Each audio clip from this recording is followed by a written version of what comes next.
ফলনটা কেমন হয়েছে। আমরা সাধারণত প্রতিষ্ঠিত একটি পদ্ধতি আছে, 20 টাকার পদ্ধতিতে 20 বর্গমিটার এলাকা নিয়ে আমরা এই কারণ শস্য কর্তন পরবর্তীতে আমরা মাঠে এখান থেকে নিয়ে গিয়ে আমরা ঝাড়াই বাছাই করে আমাদের মশার মিটার আছে, তার মাধ্যমে আমরা আর্দ্রতা মাপবো এবং একটা সূত্রের মাধ্যমে আমরা ক্যালকুলেশন করবো।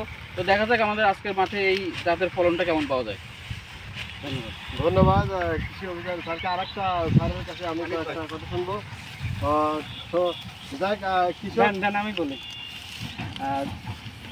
আমাদের যে জাতগুলো 29 এবং 28 ছিল আমাদের মাঠে পর্যাপ্ত, এখনও এই অঞ্চলে 29 আর 28 করে।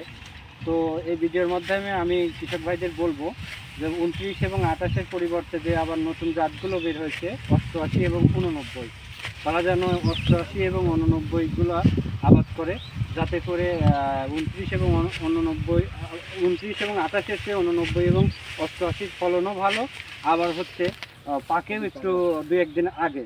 সেক্ষেত্রে আমরা তাদেরকে উদ্বুদ্ধ করব যে তারা যেন সামনে ধান আবাদ করলে 89 এবং 88 এগুলো করে। আমরা তো বা 28 এবং 29 কিন্তু অনেক পুরাতন জাত। আমরা কৃষকদের বড় মধ্যে বলে আসছি যে আপনার নতুন যে আধুনিক জাতগুলো আছে সেগুলো চাষাবাদ করবেন।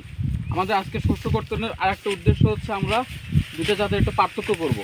আমাদের 29 জাত এই মুহূর্তে মাঠে মোটামুটি পেকে গেছে, অথবা আমাদের পরবর্তী যে জাতগুলো আছে বিধান 100 আছে, 89, এগুলো পাকতে কিছুদিন সময় লাগবে। তা আমরা দুইটারই শস্য কর্তন করবো, সব রকম জাতেরই, এবং আমরা দেখবো কৃষকদের দেখাবো যে আমরা কোন জাতের ফলনটা আমাদের সবচেয়ে ভালো।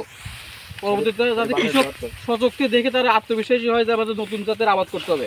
ধন্যবাদ সকলকে।